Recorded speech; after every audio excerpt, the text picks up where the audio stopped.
Thanks for tuning in to our seller interview series. Up today, we've got an info product and affiliate business for sale in the business niche. Created in April 2015, this business makes $11,190 per month in net profit, and the listing number for this business is 41031. Now, we do these interviews to give potential buyers more information about both the seller and the businesses they're looking to purchase. We hope these insights are helpful for you in making a buying decision. We got the seller with us today to go through the business and cover everything from niche selection to traffic and monetization. Thanks for coming on. Thanks for having me, Gregory. Happy to be here. Yeah, I'm happy you're here as well, man. Before we dive into the questions, just to give a quick summary of the business. The business was built in April 2015, has a monthly revenue of $11,488, with expenses sitting at $298 for that net profit of $11,190. Now that is over a 12-month average. Included with the sale of this business is the domain, site content files, including the online course videos and templates, the PayPal transfer, Udemy.com account, Amazing.com account, along with its content, the social media accounts, email lists, and of course the affiliate program information. So all that being said, could you tell us a little bit about your background in building and running online businesses? Sure. Actually, I only dived into online businesses about 3.5 years ago. When I quit my day job, I was working at a big company in Hong Kong, and I've been working a lot with factories in China, so I know the products, I know the process a lot. And I started out actually selling to my products to retail with my company in Hong Kong. And then I realized there's a big potential in e-commerce. I realized that early on, but for me, that was the first month I came to e-commerce. I think it was about January 2014. And I didn't have any background back then. I think I caught up pretty fast. I learned a lot. I read a lot about it, especially online businesses, creating websites, selling online. Yeah, so I dived into e-commerce, I think around, January 2014. So you jumped into e-commerce in 2014. Were you still working for the big company, or were you full-time into e-commerce at that point? Full-time, I think, was around April. My last day at my day job was in April 2014. That's when I really went into full-time e-commerce. Also retail, but mostly, I think 80% was e-commerce. And yeah, I've been doing it ever since then. Nice. In addition to this business, you're running e-commerce stores and so on. But for this business in particular, for someone that's looking at purchasing it, could you briefly describe how it's making money? Sure. So there are 3 info products on the main site, which are sold to want to become entrepreneurs who want to dive into the e-commerce business as well as import from China. So it's about over 100 hours of video content that I created on the site, and people can purchase a membership and they get some coaching included, but doesn't necessarily have to be including coaching. And the site also caters FBA sellers mostly, or generally e-commerce sellers. So people learn how to import from China in depth, and then also at later stages how to build a brand actually, as well as selling online, not just on Amazon, but also branch out into as many channels as possible, like Shopify or eBay, Walmart.com, Chat.com. And there's a lot of traffic on the site. I think it's about between 8,000 to 12,000 unique users a month. And they also go to, there's blog posts on the site, but there's also a tools and resources page. So also on the tools and resources page, as well as on the blog posts, there are a couple of affiliate links. So this also makes some money. But the majority of the income of the site only is through the online courses. And it's 3 courses at the moment. So the courses are making you a pretty healthy profit. Why are you selling the business? Why not just keep it and keep growing it? It's growing steadily. I think 26 to 30% per year since I've launched it. I just really want to focus on my own e-commerce business. I mean, it took me some time in the beginning to build all the business, but now it's really more or less automated and there's not much I need to do. But I'm trying to collect capital to really go all into my e-commerce business. I mean, I have a couple of products online already. I have 2 online stores already. I just really want to grow my e-commerce, the physical product sale. I want to scale it up this year. And for that, I'm considering selling the business. Gotcha. So you're looking to use this capital to invest into these other e-commerce stores. Is that basically correct? Correct, yes. Among some other things, but mostly into physical products. When you first started this business back in 2015, what was the trajectory of this business for those first few weeks and months? Did you have just one course up and did it get sales quick, or was it kind of more of a long haul? Actually, I had no idea I'd be making money from month one. I just set it up as many of my retail customers, I started out in retail in 2014, and many of those buyers or importers from overseas, they had no clue about importing from China. So I set up this blog so that I can avoid educating these potential buyers in every email or in Skype conversations. So I created a lead magnet, a very in-depth ebook about importing from China, and it kind of blew up. It was like 20 to 30 subscribers per day from week one onwards, and I didn't predict that at all. And then people were asking me, we need more information.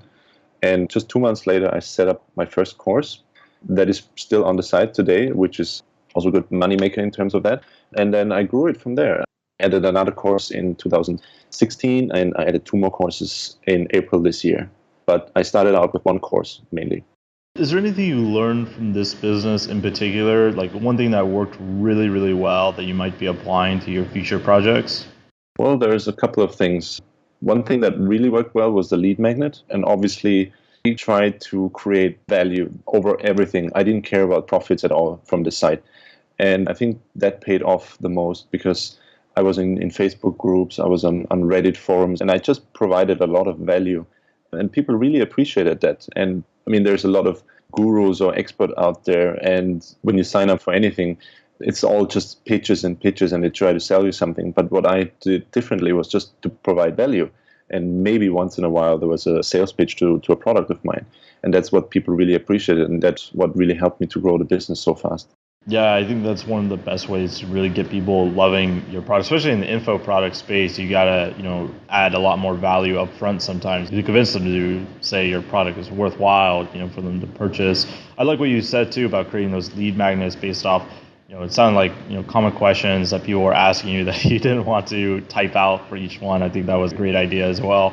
What have you tried that didn't work? Is there anything that stands out, like you thought it was going to be successful, but just didn't quite make it as far as you hoped? Good question. Things that didn't work well that I planned. Well, I felt that the value of my course are much higher than I was selling it for. I probably didn't launch it properly, some of the courses, and I didn't do enough marketing or paid advertisement. Most of my competitors, if you can call them that, in terms of, because the courses are quite unique and you won't find anything like it on the internet. That's why they're so popular. But yeah, I just didn't use any paid advertisement, or maybe I didn't have the perfect launch strategy for the courses. So if I would launch again, I'd have to revisit a new strategy or maybe educate myself a little bit more on that. The launches did well, but they could have been doing a lot more if it was marketed or advertised better. So you weren't really spending any money on paid traffic for the launches then? Zero.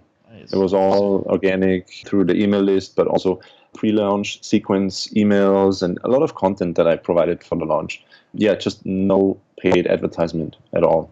That kind of segues into my next question. Where is your traffic coming from currently? Is it still all organic and referral traffic? Are you doing any kind of social media stuff, or are you doing paid ads now?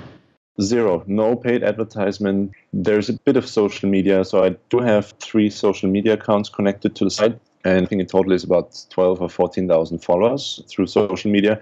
I post like once a while on the social media, and they create traffic to the site. But I think 95% of the traffic comes through referrals. I did a lot of podcast interviews, guest posts. The lead magnet it's free on the site, and many people share it. It's also on Amazon.com in the Kindle store. It gets about 150 downloads there. On the site itself, it gets about between 300 to 400 downloads a month. So it's all really organic traffic and referrals from the reputation that I built for myself in this business. That's cool, man. When it comes to your funnel, is there like a funnel in place with this business? Like, the lead magnet, and then do you have like a small upsell, like a $5-7 product that leads into your main core offering, or how does your funnel currently work? There is no upsell when you sign up. You get free memberships, so it's 2 free ebooks that you get when you sign up. And there's autoresponders in place. And at some point in the autoresponders, there is a sell on the courses, but there is no upsell like immediately. And there's a lot of improvement and potential in terms of upsells or sales funnels, because right now there's not really a sales funnel in place. Yet it still makes $11,000 a month. That's pretty awesome. Would you say the majority of your sales are coming from your email list then, or do people find your products and buy them organically without ever joining the email list? People always, I think, need a bit of trust first. So I'd say most of the sale is coming from the email list. People then email some questions maybe, or they look around on the blog. But I think there is very little sales on people who are not on the list yet. This could also be improved, obviously. People just want to find trust first to someone if they're purchasing something for $500. If it would be $20, probably there'd be more spontaneous or spontaneous purchases. Yeah, impulse buy. Yeah, that's the word. Yeah. How stable are the earnings? So is there any seasonality you've noticed over the last couple of years of running this business? I guess summer is usually a bit lower. Most people are on holidays, but I think that's in any business. Then November, December, very good because people are willing to spend money for Christmas, or January is very good when people have New Year's resolution. They want to start a new business.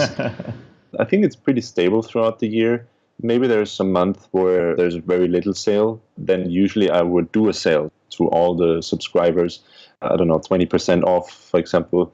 We had Prime Day a couple of weeks ago, right? So I emailed out a 20% coupon as a Prime Day sales. So anytime sales would slow down, I think the new buyer of the site could easily make more sales, because right now I'm only doing them maybe 2 months or so. And on top of that, there's just the one autoresponder that says, buy my course. Not really buy my course, but nice. Literally just one autoresponder out of, I think there's 14 autoresponders now, and just one is a sales pitch. So there's really a lot more that can be done. Just to be clear for our audience, I believe I know what you're talking about, but when you say autoresponders, you're just saying 14 emails, like when they opt in, there's a 14 email follow-up? 14 emails over the course of 9 weeks, I think. Over 9 weeks? Okay, cool. Would you say that one of the courses makes the lion's share of the money, or all three courses kind of have equal earnings? One did make the lion's share for the last 2 years because, it's been the most reviewed also on Udemy. It's the bestseller on Udemy. On the site itself, it's in a package, more or less. But the course that I've released just recently is literally the only course on the internet that teaches a certain subject, where you would usually have to go to third-party companies to get this kind of information for thousands of dollars. And this course alone will probably make the majority share, the lion's share, in the coming years. Interesting. Do you see other opportunities to grow with new courses or new info products, anything like that? Yeah, definitely. A lot more info products. I mean, there's very little, for example, on Shopify, how to create a Shopify account or how to make sales on Shopify, or with your own site, with your own e-commerce site, and a lot more growth potential. I think it's also in the listing. A couple of, I'd have to look it up. I had it somewhere. Sorry, Gregory. Are you looking it up right now? Yeah, just lost my thought for a moment. Yeah, I mean, on the site itself, you could add some more courses, obviously, but you also don't want to overwhelm people. Right. In this business, especially Amazon, the main focus should be, to get going, to pick a product, and then you worry about, I don't know, branding or your own store or patents or trademarks later on. So there could be courses on these subjects, but I think right now, the way the courses are, I think it's pretty much covering everything you need to get started. Yeah, so you're saying there's products for people to sell later down the funnel, perhaps after they already purchased these courses and they already have something going. Definitely. Interesting. Speaking of opportunities, let's pretend you were going to keep this business and you wanted to grow it. What would be the least risky path you'd focus on to grow this business? Like I said, there is zero advertisement. Everything's really organic, or through the autoresponders, or posting content in the public and paid Facebook groups, for example. What you could do is squeeze pages, giveaway contests. You could do webinars. I haven't done any webinar whatsoever for over a year. You could introduce a subscription model. For example, if the buyer has a tool that helps Amazon sellers, this could be a subscription model, for example, or maybe create a podcast. Or if the buyer already has a podcast, that would be a great way to increase traffic or sales. Guest posts. I'm barely doing any guest posts, or post most of the content is my own content. You could get a lot more affiliates on board. I haven't done anything on that side for also over a year. And the main courses are on the side, but part of the courses are also, as it says in the listing, on udemy.com and amazing.com. And you could also add the courses on many other sites. I mean, there's not just Udemy and Amazing. There's Skillshare, Fedora, Lynda, Udacity, and so on. So there's a lot of potential in, pushing the business further. Literally spend no time on getting more sales. It's just growing organically. And Awesome. yeah, I could do a lot more. I just don't find the time at the moment because I focus a lot on the e-commerce part, on my own e-commerce business. Now, let's say you were incredibly risky and wanted to grow the business as quickly as humanly possible. Would you do anything different to grow it quick? With the knowledge I have now, probably not. But if I had more capital, or if I'm willing to spend that capital, I'd do a lot of paid advertisement and maybe hire an affiliate manager who would reach out to, partner sites or tool services or podcasts and then really try to get more traffic to the site. But maybe if you have more capital, that would grow it much faster. Yeah, definitely. I could definitely see a good affiliate play with these, since info products can often offer pretty good margins for the affiliate. So when it comes to risk, what do you think the biggest risk is to a business like this that a buyer should be aware of before purchasing it?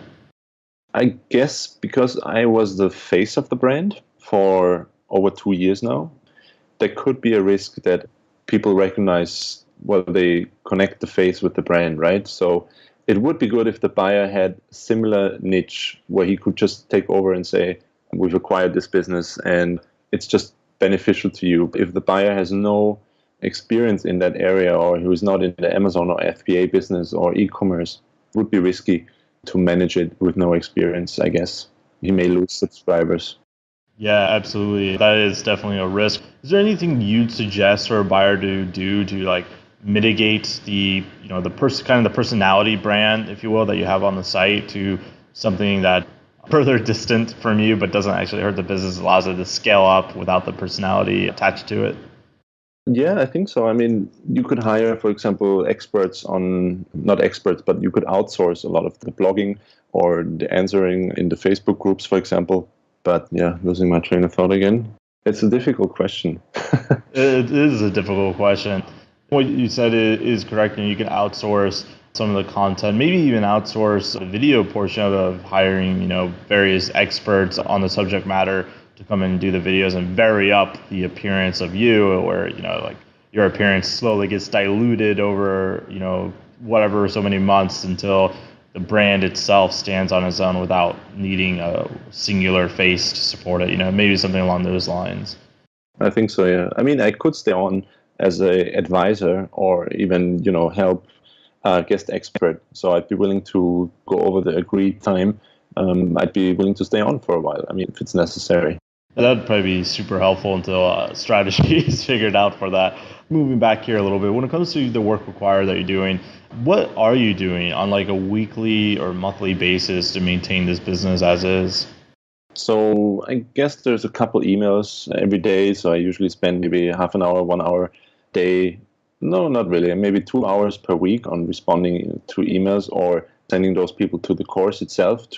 If they have very difficult answers, I usually send them right to the courses. Say, you can find all the information you need over here.